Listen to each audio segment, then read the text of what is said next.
Shalom saudara, kita berjumpa kembali dalam Renungan Harian GPGS Pangkal Pinang, edisi Senin 31 Oktober 2022. Nah saudara, pada hari yang spesial ini kita memperingati tepat 505 tahun Reformasi Protestan.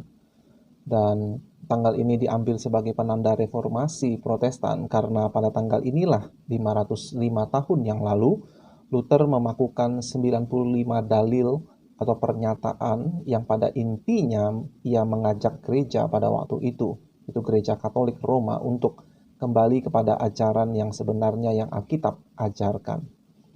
Sebenarnya sebelum Luther sudah ada orang lain yang berusaha mengajak gereja untuk kembali kepada ajaran yang Alkitabiah, tetapi usaha-usaha mereka itu tidak berlangsung lama dan tidak berkesinambungan seperti yang dilakukan oleh Luther. Dan sejak saat itu, sejak reformasi oleh Luther, api reformasi telah menyebar pertama-tama ke seluruh penjuru Jerman dan kemudian ke seluruh Eropa dan sekitarnya dan kemudian sampai ke seluruh dunia. Nah, saudara, untuk memperingati reformasi 505 tahun, saya akan menyampaikan renungan. Saya beri judul Tuhan Yesus Sang Reformator Sejati. Nah, saudara, pada dasar yang paling dasar, teologi reformasi adalah teologi yang dibangun berdasarkan dan disusun oleh firman Allah. Meski harus juga kita akui bahwa pada praktisnya untuk membangun teologi, akhirnya bisa bermunculan berbagai denominasi karena kesimpulan yang berbeda-beda. Tetapi khususnya dalam aliran Protestan arus utama yang seringkali disebut dengan kaum Injili, golongan yang terus untuk mempertahankan semangat reformasi dari Luther dan para reformator lainnya. Prinsipnya adalah membangun teologi di atas dasar dan dengan firman Allah. Dan karena firman Allah yang membentuk teologi kita, yaitu pemahaman kita akan ajaran kitab suci, maka sebetulnya kitalah yang seharusnya secara terus-menerus direformasi oleh teologi tersebut. Seiring kita secara tetap kita kembali kepada firman Tuhan setiap hari dan di setiap generasi. Kitalah yang menjadi objeknya untuk mengalami reformasi. Kalau kita mengatakan reformasi gereja, itu berbicara tentang reformasi individu demi individu di dalam gereja. Dan pada intinya inilah inti permasalahan, pokok permasalahan dari reformasi di abad ke-16 tahun 1517. Dan inilah inti menjadi seorang penganut reformasi, menjadi seorang Protestan, yaitu mengakui dan mempraktikkan apa yang firman Allah ajarkan. Dengan demikian, manusia bukanlah reformator utamanya, melainkan manusia hanyalah objek reformasi dan sekaligus menjadi hamba atau alat untuk terjadinya reformasi. Sedangkan reformator sejati sebenarnya adalah Allah Tritunggal, Bapa yang oleh firman-Nya dan dengan Roh Kudus-Nya mengubahkan kita dari hari ke hari semakin serupa dengan Yesus Kristus, Anak Allah yang adalah gambar Bapa yang sempurna. Nah, saudara, jadi Tuhan Yesus sebetulnya adalah Sang Reformator yang sejati. Saat menggugah hati saya saat melihat bagaimana pelayanan Tuhan Yesus di dunia ini, Dia pun sebetulnya sedang melakukan reformasi pada gereja atau kita katakan umat Allah pada masa itu. Sebab pada masa itu bangsa Yahudi yang beragama Yahudi telah mengalami banyak penyimpangan, penyesatan, bahkan kemunafikan dari para pemimpin agamanya. Nah, kalau kita membaca keempat Injil, ada cukup banyak interaksi Tuhan Yesus dengan para pemuka agama Yahudi. Ternyata ada jauh lebih banyak interaksi yang cukup panas, bahkan sangat panas. Percakapan Tuhan Yesus dengan Nikodemus pun disinyalir terjadi secara privat, secara diam-diam, karena Nikodemus sebagai salah satu pemuka agama tahu bahwa kebanyakan teman-temannya, rekan-rekannya tidak suka kepada Yesus, bahkan membenci Tuhan Yesus. Dan salah satu interaksi yang paling panas antara Tuhan Yesus dengan para pemuka agama Yahudi tercatat di Matius pasal 23. Interaksi ini terjadi di bait suci, yaitu sejak pasal 21 ayat 23.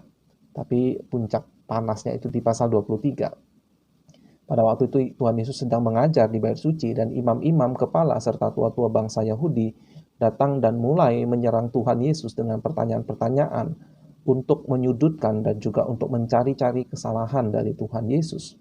Bahkan beberapa faksi, beberapa golongan yang sebenarnya saling bertentangan, misalnya ada namanya golongan Saduki dan ada golongan orang Herodian, mereka bisa bersatu demi menyerang Tuhan Yesus.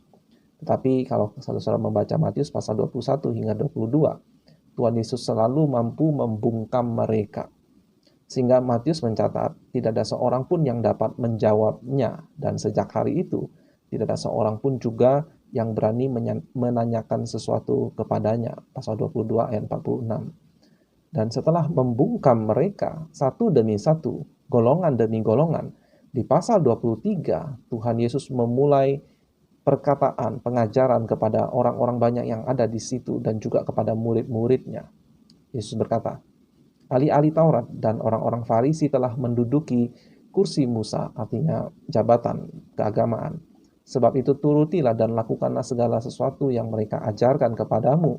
Tetapi janganlah turuti perbuatan-perbuatan mereka, karena mereka mengajarkannya, tetapi tidak melakukannya. Mereka mengikat beban-beban berat, lalu meletakkannya di atas bahu orang, tapi mereka sendiri tidak mau menyentuhnya. Semua pekerjaan yang mereka lakukan hanya dimaksud supaya dilihat orang. Mereka memakai tali sembayang yang lebar dan jumbai yang panjang. Mereka suka duduk di tempat terhormat dalam perjamuan dan di tempat terdepan di dalam rumah ibadat. Mereka suka menerima penghormatan di pasar dan suka dipanggil rabi. Tuhan Yesus tahu isi hati dan motivasi para pemimpin agama Yahudi pada masa itu, sehingga dia memberikan instruksi agar murid-muridnya jangan jatuh kepada kesalahan yang sama seperti para pemimpin agama ini. Ayat 8, tetapi janganlah kamu disebut rabi, karena hanya satu rabimu dan kamu semua adalah saudara.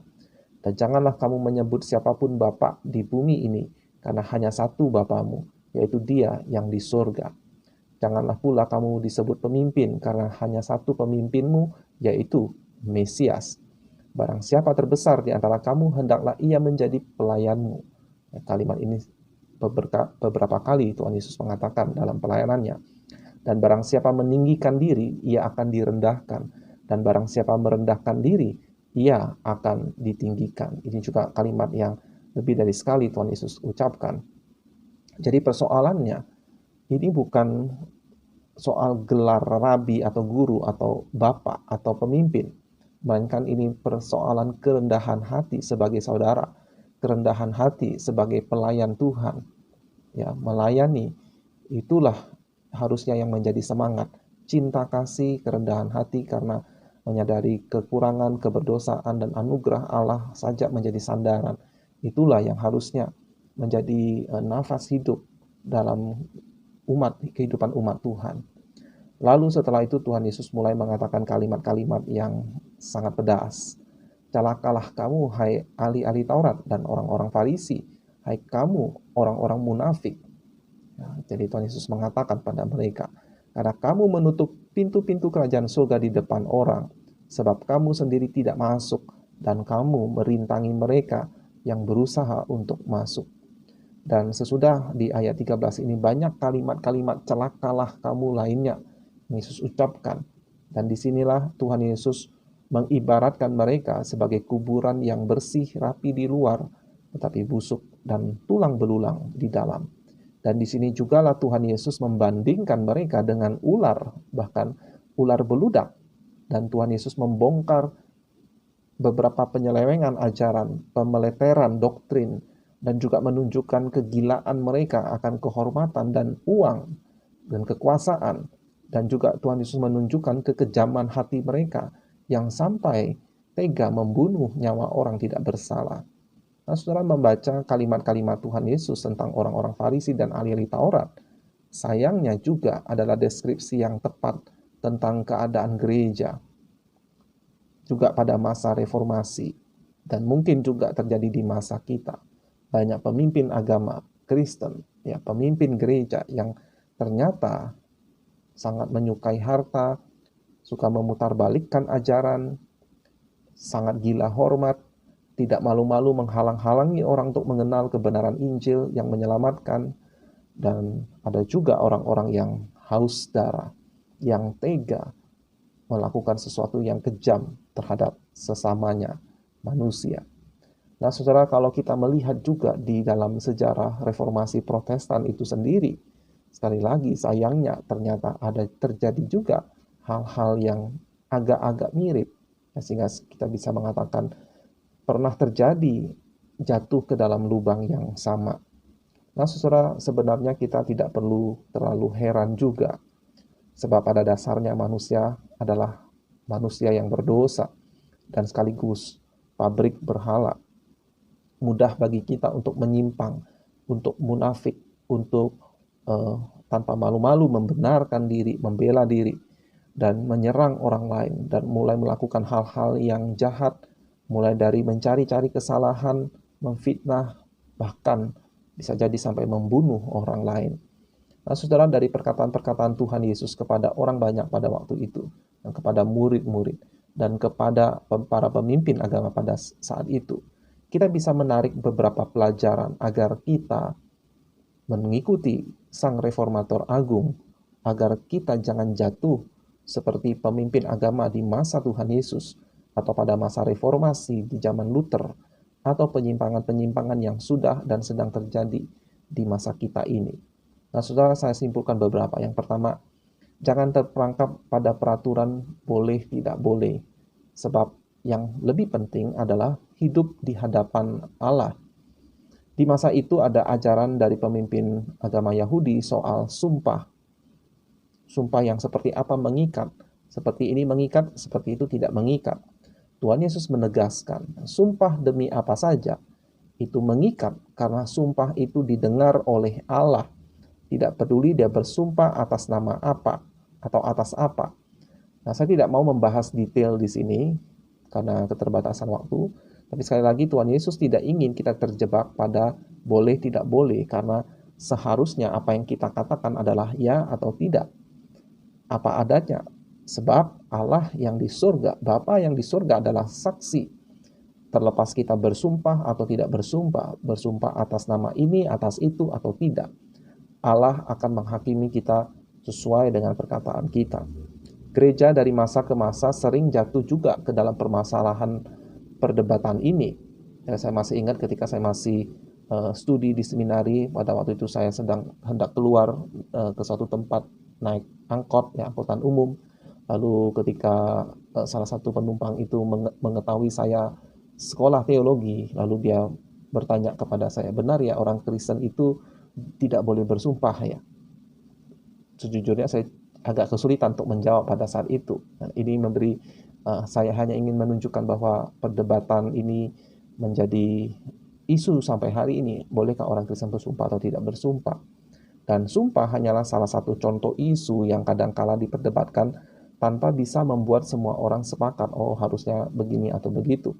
Kita mungkin pernah menjumpai isu-isu lain di mana terjadi perdebatan dan kemudian tidak bisa menemukan jalan tengah atau kata sepakat, dan akhirnya terjadi perpisahan atau perpecahan. Nah, nasihat dari Rasul Paulus penting untuk saya ingatkan kembali. Pada waktu itu ada permasalahan soal hari. Apakah ada hari-hari tertentu yang lebih penting daripada hari yang lain? Ada orang yang merasa hari tertentu lebih penting dari hari yang lain, tetapi ada orang Kristen yang beranggapan semua hari sama saja. Dan juga ada permasalahan soal boleh makan makanan tertentu atau tidak.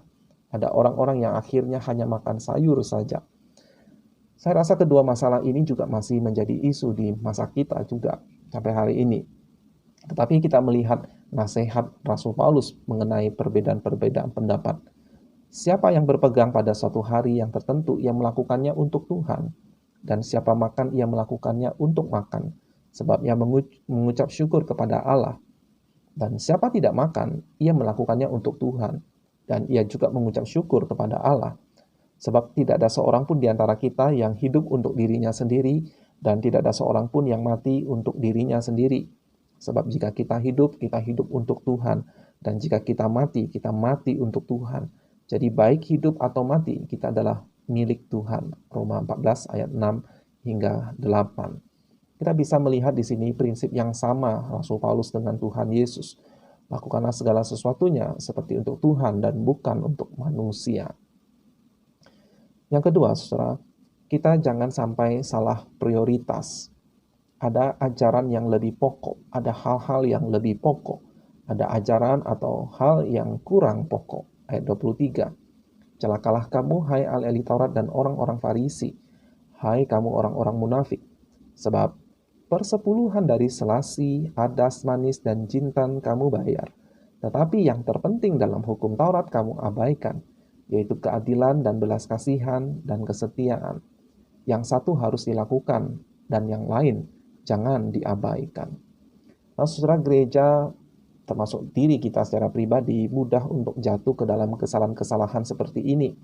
Menekankan satu atau dua ajaran yang mungkin disukai atau menjadi perhatian oleh pemimpinnya. Tapi kemudian entah sadar atau tidak sadar mengabaikan perintah-perintah yang lain. Bahkan mengabaikan hal-hal yang lebih penting dan lebih esensial. Kita bisa melihat di sini bagaimana pemimpin agama pada waktu itu sangat ketat, sangat teliti kepada hal yang sebetulnya mungkin bisa dikatakan lebih sepele. 1/10 dari selasi, adas manis, dan jintan. Tetapi mereka justru mengabaikan keadilan, belas kasihan, dan kesetiaan. Karena mereka menjadi sangat kejam, mereka sangat menegakkan peraturan begitu ketat, peraturan-peraturan yang mereka buat sendiri. Hal-hal yang lebih bersifat peraturan lebih dikedepankan ketimbang hal yang bersifat karakter. Terutama kita melihat di sini keadilan, belas kasihan, dan kesetiaan adalah karakter yang Allah inginkan dalam diri umatnya. Gereja pada masa sebelum reformasi juga sangat menekankan peraturan, sehingga sampai membebani umat jemaat pada masa itu. Hanya sedikit ilustrasi ya, tidak benar-benar persis seperti ini contoh, tetapi hanyalah contoh saja. Kalau hendak mendapatkan pengampunan dosa atau surat pengampunan dosa, maka harus berdoa Bapa kami sekian kali, doa Salam Maria sekian kali, harus pergi ke tempat ini, pergi ke tempat itu, harus membayar ini, memberi persembahan itu. Nah, tetapi ironisnya banyak pemimpin agama, pemimpin gereja pada masa itu hidup justru dalam kemewahan, sedangkan banyak rakyat yang miskin, dan mereka sudah miskin diperhamba dengan berbagai rupa peraturan dari gereja. Persis seperti yang dilakukan oleh pemimpin agama Yahudi pada masa Tuhan Yesus. Yang ketiga, kemunafikan adalah resep kematian kekal. Ayat 25, celakalah kamu hai ahli-ahli Taurat dan orang-orang Farisi, hai kamu orang-orang munafik, sebab cawan dan pinggan kamu bersihkan sebelah luarnya, tapi sebelah dalamnya penuh rampasan dan kerakusan. Hai orang Farisi yang buta, bersihkanlah dahulu sebelah dalam cawan itu, maka sebelah luarnya juga akan bersih. Celakalah kamu, hai ahli-ahli Taurat dan orang-orang Farisi, hai kamu orang-orang munafik, sebab kamu sama seperti kuburan yang dilabur putih, yang sebelah luarnya memang bersih tampaknya, tetapi yang sebelah dalamnya penuh tulang belulang dan berbagai jenis kotoran. Demikian jugalah kamu, di sebelah luar kamu tampaknya benar di mata orang, tetapi di sebelah dalam kamu penuh kemunafikan dan kedurjanaan. Wah, kata-kata yang sangat tegas, yang sangat belak-belakan. Nah, saudara, kita sudah mengenal doktrin dosa asal. Kita semua yang lahir ke dalam dunia ini punya natur dosa. Pada dasarnya mati secara rohani sehingga membutuhkan anugerah Allah, kelahiran baru oleh Roh Kudus, baru bisa diselamatkan, beriman kepada Tuhan Yesus. Tetapi kematian rohani tidak berarti secara fisik diam. Dan salah satu fenomena dari kuasa dosa ini adalah bagaimana bisa manusia menjadi lihai dalam memoles diri, menampilkan kesalehan yang luar biasa. Tetapi mata manusia bisa ditipu, mata Tuhan tidak bisa ditipu. Tuhan melihat sampai kedalaman lubuk hati manusia, dan Tuhan menyimpulkan tidak ada seorang pun yang benar, seorang pun tidak. Itulah mengapa saudara Tuhan Yesus datang untuk menyelamatkan orang yang berdosa termasuk kita, yang mungkin dianggap orang saleh, dianggap orang sebagai orang benar. Tetapi kemunafikan tetap menjadi bahaya laten bagi orang-orang yang percaya. Kita perlu terus mereformasi hati kita, bersedia untuk dikoreksi, mengakui kesalahan dan dosa kita, dan selalu bergantung kepada kasih karunia Allah untuk mampu hidup dalam kebenaran. Ada satu perkataan dari seorang pendeta yang cukup mengejutkan saya. Dia berkata, seringkali orang yang mengenal doktrin, yang ketat dalam doktrin, justru menjadi orang yang kejam. Dia mengatakan kalimat seperti itu. Dan saya sangat berkesan sampai hari ini saya mengingat perkataan itu. Seharusnya justru menjadi orang yang penuh belas kasihan, yang penuh kesabaran mengajar apa yang baik, apa yang benar. Tapi justru banyak orang dia katakan menjadi orang yang kejam. Bahaya yang keempat, Bapak Ibu, saudara sekalian, merasa diri lebih benar, lebih baik dari orang lain, juga adalah resep kematian, kehancuran rohani. 29. Celakalah kamu, hai ahli-ahli Taurat dan orang-orang Farisi, hai kamu orang munafik, sebab kamu membangun makam nabi-nabi dan memperindah tugu orang-orang saleh, dan berkata, jika kami hidup di zaman nenek moyang kita, tentulah kami tidak ikut dengan mereka dalam pembunuhan nabi-nabi itu. Tetapi, kata Tuhan Yesus, dengan demikian, kamu bersaksi terhadap diri kamu sendiri bahwa kamu adalah keturunan pembunuh nabi-nabi itu. Perkataan-perkataan Tuhan Yesus ini agak lebih sulit untuk dicerna. Ya, mengapa Yesus menyimpulkan dengan mereka mengatakan seperti itu, justru menunjukkan mereka adalah keturunan pembunuh nabi-nabi. Maksud Tuhan Yesus setidak-tidaknya adalah bahwa mudah bagi kita untuk membandingkan diri dengan orang lain, terutama mereka yang memang melakukan kejahatan yang secara terang-terangan. Tetapi ketika kita membandingkan diri itu, akhirnya bukannya membawa kita pada kerendahan hati, bahwa kita pun bisa saja berbuat sama atau bahkan mungkin lebih buruk. Tapi kita kok malah merasa diri lebih baik dari orang lain tersebut, dan kemudian menyimpulkan bahwa kita adalah orang benar. Pada seharusnya kita menyadari tidak ada kebenaran dari diri kita yang membuat kita layak di hadapan Allah. Kita semua bergantung kepada kasih karunia Allah melalui karya Tuhan Yesus. Dan kita menerima pembenaran hanya oleh iman saja, bukan jasa kita. Sehingga segala kemuliaan hanya bagi Tuhan. Bahaya yang kelima, seseorang saat merasa diri paling benar. Kalau perasaan diri benar itu telah tertanam, maka kekejaman adalah buahnya. Ayat 33. Hai kamu ular-ular, hai kamu keturunan ular beludak, bagaimanakah mungkin kamu dapat meluputkan diri dari hukuman neraka? Sebab itu, lihatlah, aku mengutus kepadamu nabi-nabi, orang-orang bijaksana dan ahli-ahli Taurat. Separuh di antara mereka akan kamu bunuh dan kamu salibkan. Yang lain akan kamu sesah di rumah-rumah ibadatmu dan kamu aniaya dari kota ke kota, supaya kamu menanggung akibat penumpahan darah orang yang tidak bersalah, mulai dari Habel orang benar itu, sampai kepada Zakaria anak Berekia, yang kamu bunuh di antara tempat kudus dan Mezbah. Aku berkata kepadamu, sesungguhnya semuanya ini akan ditanggung angkatan ini. Saudara, ini adalah salah satu perkataan yang paling keras yang pernah Tuhan Yesus ucapkan secara langsung, dan yang juga seharusnya membuat hati kita gentar. Mereka ini, para pemimpin agama Yahudi ini tidak bisa mempan untuk dikoreksi. Tidak hanya tidak mempan dikoreksi, tetapi kemudian juga membunuh. Kejam sekali. Kita mengingat Rasul Paulus adalah seorang Farisi dan bagaimana dia dalam semangatnya untuk menegakkan doktrin mereka sendiri. Dari ke kota dia memburu, menganiaya, dan tidak segan-segan untuk membunuh orang-orang Kristen. Nah, saudara, seringkali polanya seperti itu, yaitu setelah membandingkan diri dengan orang lain, merasa diri lebih baik, lebih benar, lalu menjadi dingin, bertangan dingin, berhati panas, dan kemudian menghukum, menganiaya, bahkan membunuh orang lain. Saat saya mempelajari kembali kisah-kisah di sejarah reformasi, saudara, sayang sekali saya mendapati bahwa antara golongan reformator pun kemudian terjadi pertikaian, permusuhan, penganiayaan, bahkan pembunuhan. Saya sendiri cukup syok waktu mengetahui kisah-kisah itu. Misalnya sewaktu mengetahui bahwa perdebatan antara Luther dengan Zwingli tentang makna dari perjamuan kudus. Pertemuan itu tidak berakhir dengan baik, tidak mencapai kesepakatan, tetapi akhirnya yang terjadi kemudian adalah orang-orang dari pendukung Luther tidak mau menolong orang-orang Zwingli, termasuk si Zwingli ini, pada waktu mereka diserang oleh pasukan Katolik Roma. Dan akhirnya Zwingli dan teman-temannya mati terbunuh.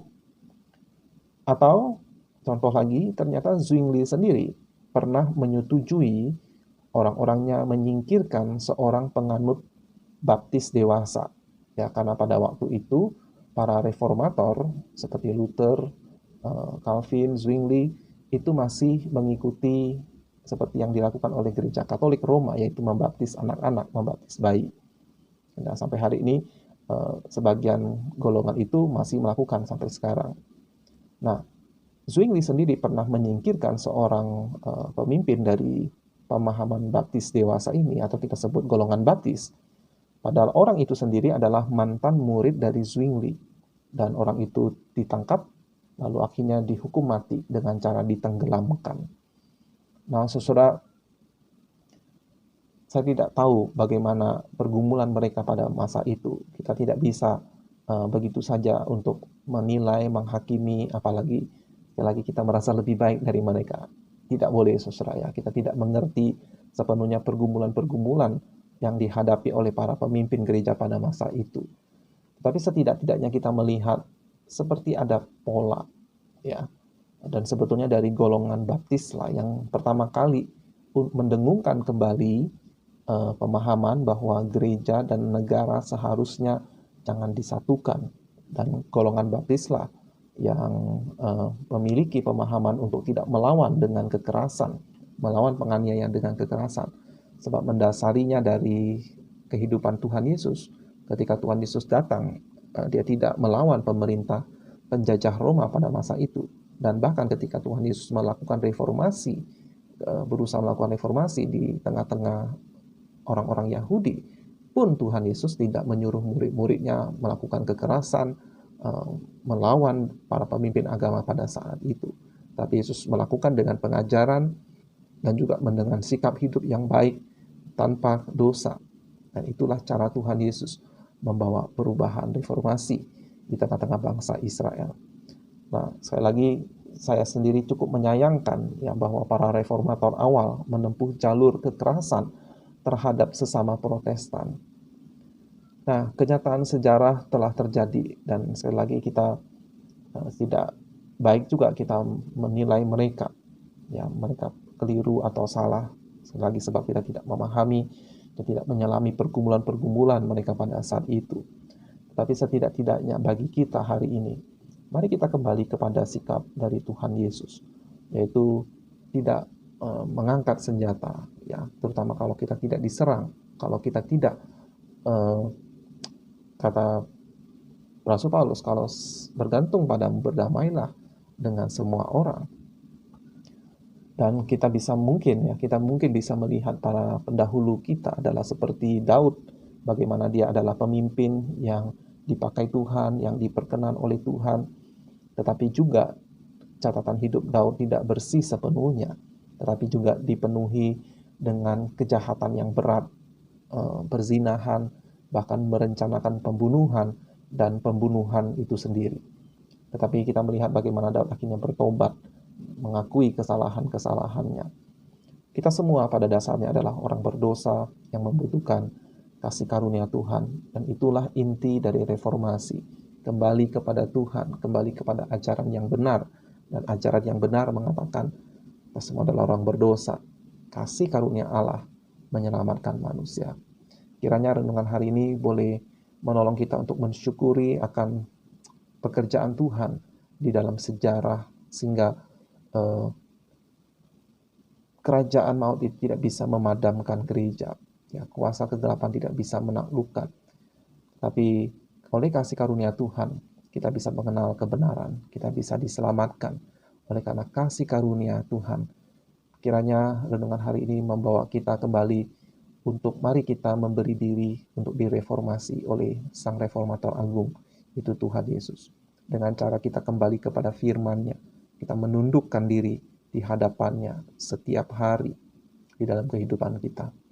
Selamat mengingat reformasi, Tuhan Yesus memberkati.